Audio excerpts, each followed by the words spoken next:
It is the man who beat Carlos Alcaraz at the 2022 Wimbledon, who went up 2-0 on Novak Djokovic. Yet, he's yet to do a big title run or get past the quarterfinals at a major. We're, of course, talking about Jannik Sinner. Today, we're going to be doing a contender profile for the 21-year-old Italian. Personally, one of my favorite players. I'm ready for him to have a big run at a big event. I just want to see him winning titles, doing well. I think it would be good for the scope of tennis as a whole. Anyway, but thank you for joining in. Don't forget to like and sub before we get into the video as well. If you're watching on a podcast platform, don't forget to leave a review, a rating, all that stuff. And let's get into it. So I'm going to go over a few things in this video. What am I going to go over? I'm going to go over his road to the final, or the title, I should say, potentially. His draw. I'm going to go over how well he does on grass courts, what his play style is like, how that adapts to grass courts. Going to go over what his form's been like, recent results, especially on the grass. Ultimately, I'm going to go over my prediction for how well he's going to do in the event. So first thing I want to talk about is his recent form, and I'm going to mostly be talking about 2023.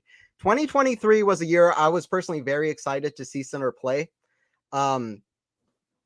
I was hoping that this was going to be a very good year for him. Before the year started, I predicted he was going to crack the top 5. Had a very high prediction for him. He's had a great season, regardless of the last few results. 3 consecutive Master semis. We'll get to that as well. He started off at number 17 in the world. Before this year, his career high was number 9. Right now, he's sitting at a career high number 8. Climbed up 9 spots in the top 20. So he still had a great season in only a few months, by the way. Climbed up a few spots. So he's had a good few months. But let's look at the recent results, especially, because that's the best gauge of what his performance at Wimbledon is going to look like, for sure.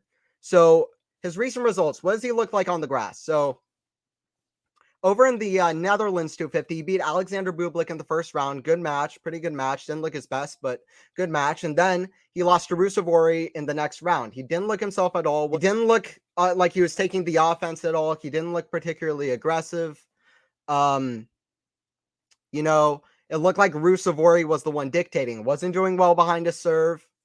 And then in the next tournament back in where it was in Halle, he won 2 matches. And he beat Gasquet and Sonego, fellow compatriot Sonego, on the way. He looked better signs those matches. Then he lost to Bublik. He retired with an adductor muscle injury, which is something in the thigh. But he's looking better now. I like how he's moving in his training videos. He looks pretty chill, pretty happy, pretty confident. I like his draw as well, but I don't know. The recent form's been questionable. So here's what I would say about his season. Well, first about his grass season, not good. It hasn't been a good grass season. After Wimbledon quarters last year, beating Alcaraz, nearly beating Djokovic, who are definitely the best 2 players in the world so far this year. Medvedev in there as well, although not on grass, but Medvedev in there as well. But he nearly beat both of those guys in a row. So for him to not even make a single semifinal, 2 quarterfinals is not a great result. He only won 3 matches so far on the grass courts. So this isn't a great result for him. And at the Roland Garros, he came in with a very disappointing result as well against Daniel Altmaier. 5th longest match in Roland Garros history, 5 hours and 30 minutes, had 2 match points in the 4th set, including an easy smash, which he just hit right down the middle. He still needs to improve and hone in on winning those big matches, honing in on that killer instinct. But that was disappointing as well. But let's talk about his season. Are we just going to paint Jannik Sinner in a negative light? Are we just about to do that? No. 32-10 on the season is still amazing. He has a 69.6% win percentage. He's throughout his whole career, he's constantly been going deep in events, usually only losing to top players. He's on a little bit of a bad streak right now, but usually only losing to not top players.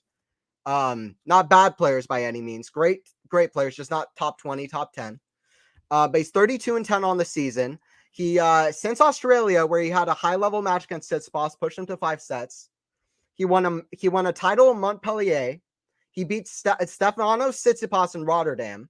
He played an amazing high-level final against Medvedev, took a set off Medvedev. He got to the final there. Then he reached 3 consecutive Masters semis. He had set points on Alcaraz's first set of Indian Wells. In Miami, he absolutely blitzed over Andrei Rublev, who would win the very next Masters after Miami. He destroyed him, made him look like he's not even a top 30 player, did he, against Rublev. So similar to Kyrgios last year, but Rublev was so high level this year, and Sinner just made him look like nothing. Sinner, such a high tier of play. First win over world number 1 against Carlos Alcaraz. Everything was going right. He reached the final, semifinals of Monte Carlos, where it started going a little bit downhill. Was up 6-1, I believe 3-0 for Runa. I don't remember, but it was 7-5 in the third set. And he had a lead there. He had so many chances. He fought well still in the third set, but so many chances. And he just couldn't finish it off. So since then, he didn't play Madrid. He had to withdraw from a match against Musetti in Barcelona. He won a couple matches there, but against Nishioka, against a couple other guys. Nishioka is good, but clay isn't his best surface. Couple okay wins. And then going into Rome, he played an absolutely marvelous match against Kokkinakis. I thought he was coming back. But then he felt ill against Francisco Cerundolo. Very bad lead up into Roland Garros. And then the rest is history. The rest is the year that I've laid out so far. What's his grass court record? So before I go to the grass court record, so I would say an overall positive season. He's played incredible at times against Rublev in Miami, against Kokkinakis in Rome. If only he could be that clinical in the big matches and be more clutch. But listen, he's had so many great comebacks.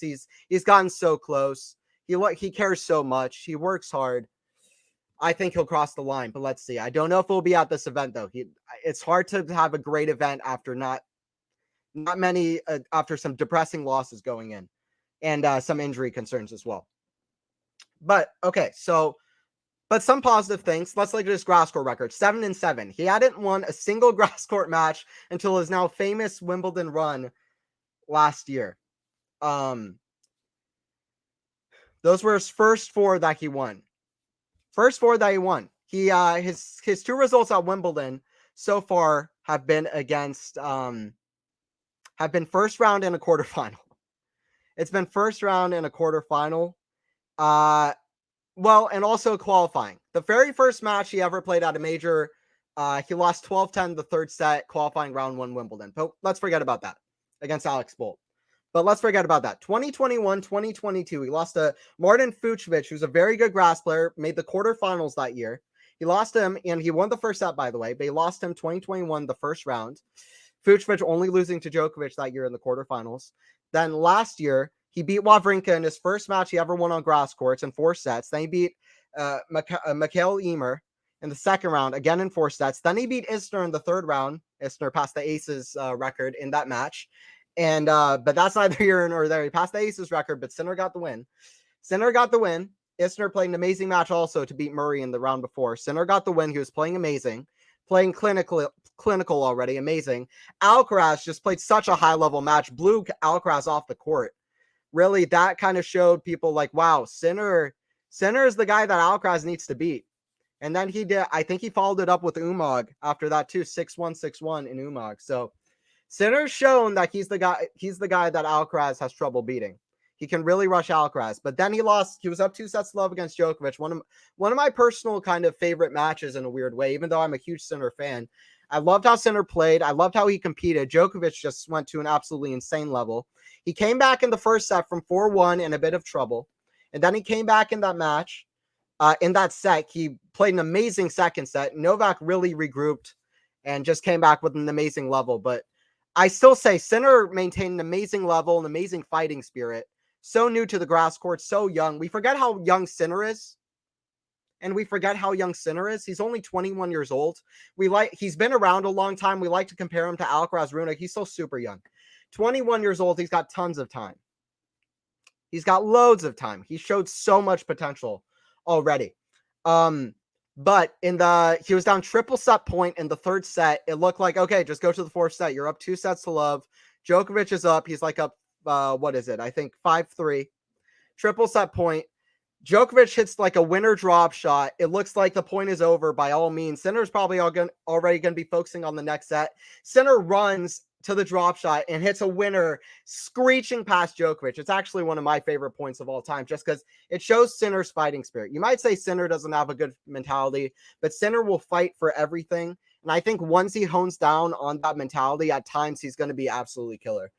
Let's see, like he was against Kokkinakis in Rome, where he won the first 12 points, half a golden set. He can play well.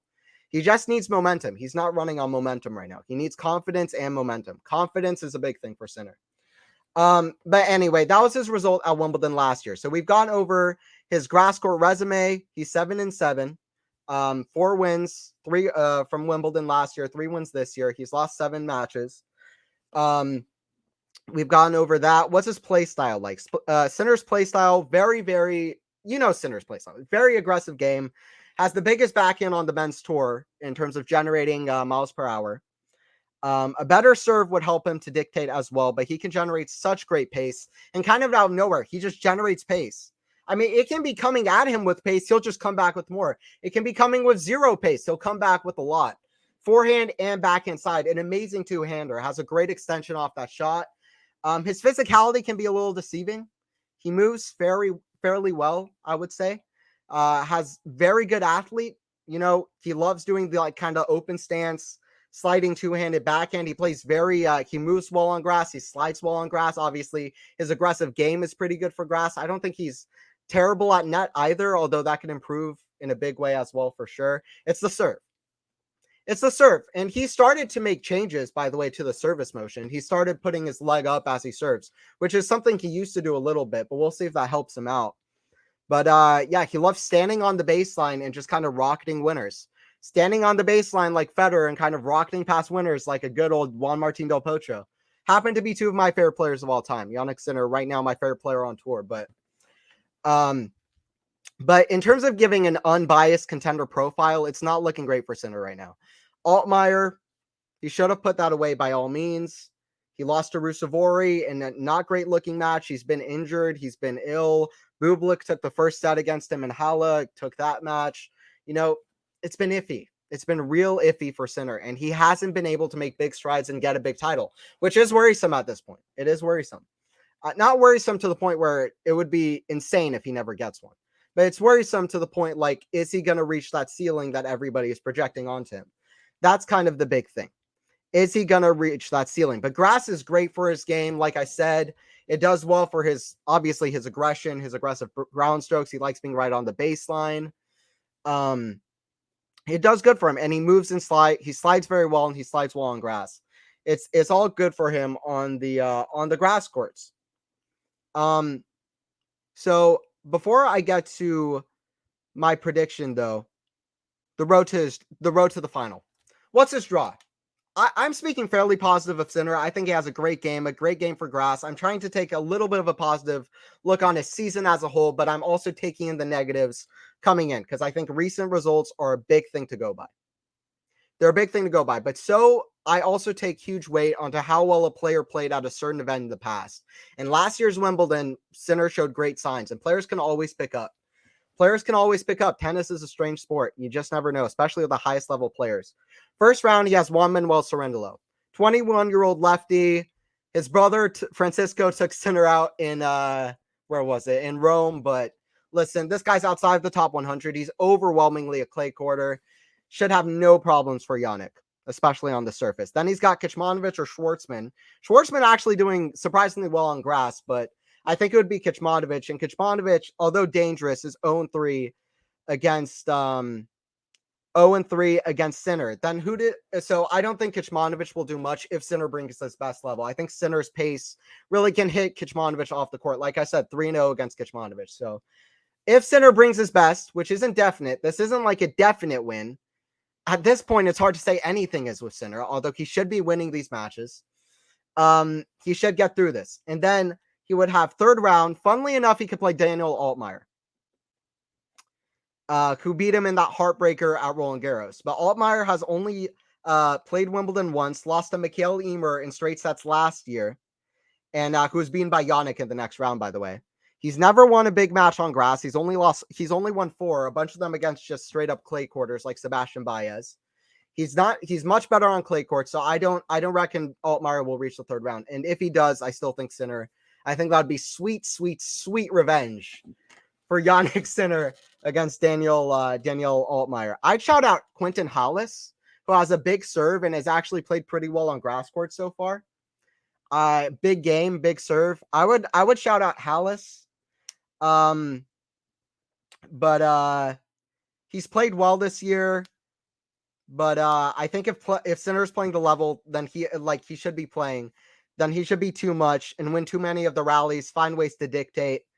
And then 4th round.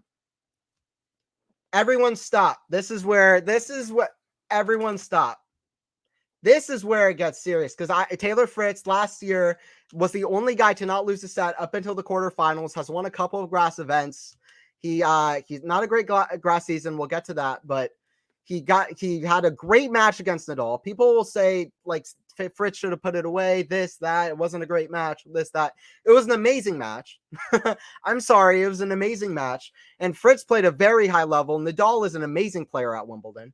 He had five consecutive finals at Wimbledon, beat Federer in 2008 in Federer's prime. So let's hold our horses. It's not a terrible loss.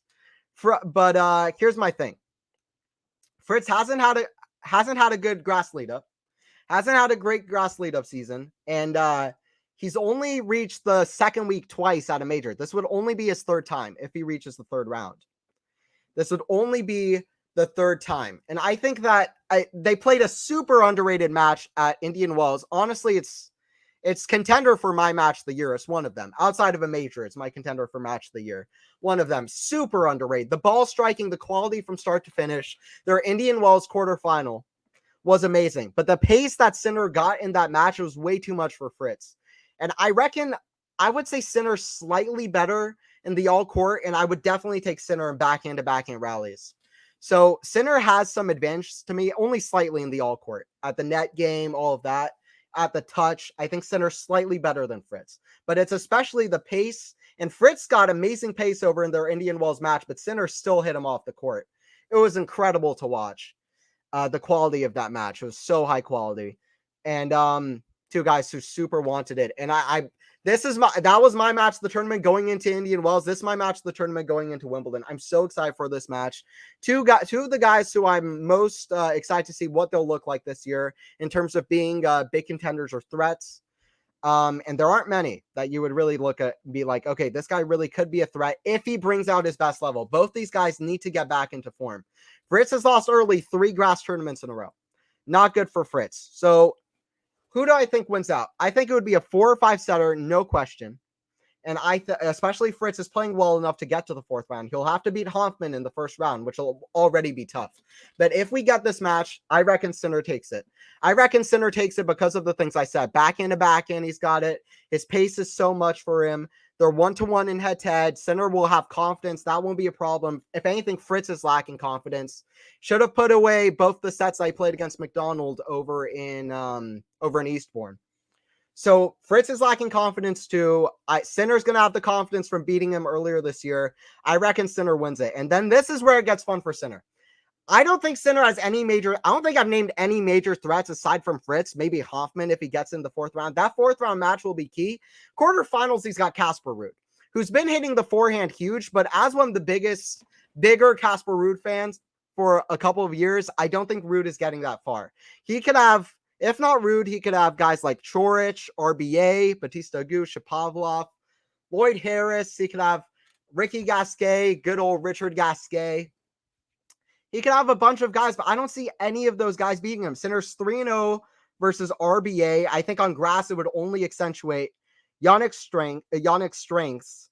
You know, all of these guys, I really don't think that there's anybody there that could really hurt him. I really, really don't. From any of those guys I named. Shapo, maybe, but I think Sinner's consistent aggression is more consistent than Shapo's, especially lately. So, I don't know. Lloyd Harris, no. I mean, I don't see anybody there. Chorich, maybe, if he brings his best, but Sinner beat him outside of clay, on clay, and this is grass courts. So, I mean, come on. Sinner, if Sinner gets to the quarters, then listen. If he's good enough to beat Fritz, if he's good enough to win 4 grass matches right now, I like him in that quarterfinal a lot. A few days ago, I was like, listen, I'm the biggest Jannik fan. I don't think this is going to be a great event. He's not coming with good momentum. His health is a concern. But listen, let's get to my prediction. Let's get to my prediction. We talked about the draw. And by the way, if he gets through that match, he has Djokovic in the semis. I'm not even going to mention the final. He's got Djokovic in the semis. Then maybe Alcaraz in the final, but he's got Djokovic in the semis. Listen, I like how Jannik's training. He trained with Novak a few days ago, which I like. He needs to play against the top guys. He's looking chill. He's looking happy. He had better signs in Halle. He was playing much more aggressive than he did in the Netherlands, where he lost to Ruusuvuori, where it looked like I commentated that match. It looked like it was backwards. Couldn't tell who was Ruusuvuori, who was Sinner, which is usually the case. But Ruusuvuori was dictating and serving Sinner off the court. It was insane. Sinner was not returning to his best. Returning how he usually does, and he's usually one of the best returners. But listen, I like his draw okay outside of Fritz. I really do like his draw. I think that'll be a big match. But listen, I like Sinner's draw too much, and I think Sinner is going to pick it up a little bit. It's the Fritz match. He could lose early. Kecmanovic is dangerous. But listen. I think if he can get past Taylor Fritz in the 4th round, then listen. I think that the quarterfinals, I don't see any of those guys testing a version of Sinner that can beat Taylor Fritz. And I'm taking Sinner to the semifinals. I'm taking Jannik Sinner to his first major semifinal and then losing a tight 3 sets to Novak Djokovic. That is my prediction. Maybe 4 sets, but I'm going to make a weird prediction. I'm going to say he gets to the semifinals, and then it's going to be not as close as it was against Djokovic last year.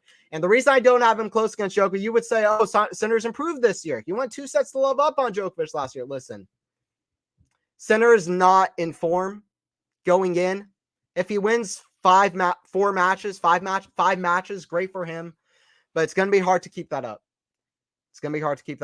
And but I have him reaching the semifinals, and I am amazed that I'm saying that. I wouldn't have predicted that, but I like how he's training. I like how he's moving. I like his confidence. He looks happy. He looks chill, which is honestly important for Sinner. His confidence is important, and his draw is amazing. Sinner has the best draw of anyone. His draw is amazing. It's that 4th round match against Fritz. Watch out for that.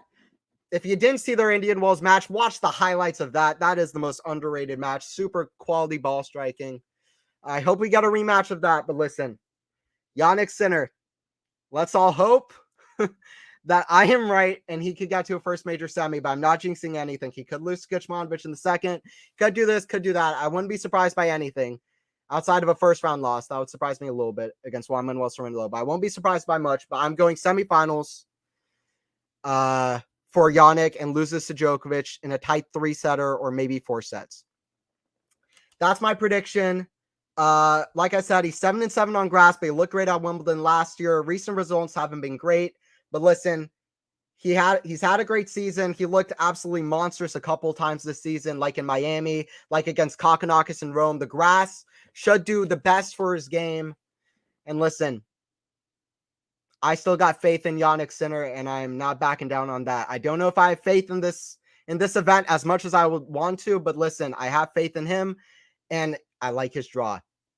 Semifinals for Jannik Sinner. Thank you for watching. It's been Anthony Hirsch here with the Contender profile. I'm excited for Fritz Sinner. I'm excited for Wimbledon. Definitely check out the matches that I commentate for the event as well. But yeah, I'm excited for Wimbledon. Definitely. Don't forget to like and sub. Don't forget to leave a rating and review if you're watching on podcasts. For the YouTube guys, don't forget to like and sub. This has been Anthony, and thank you for watching. Let's hope Sinner can do something here. I'm rooting for Jannik Sinner just as a tennis fan. Honestly, we need more of the young guys doing well at these events, and I hope I'm right with the result I chose. See you guys at the next one.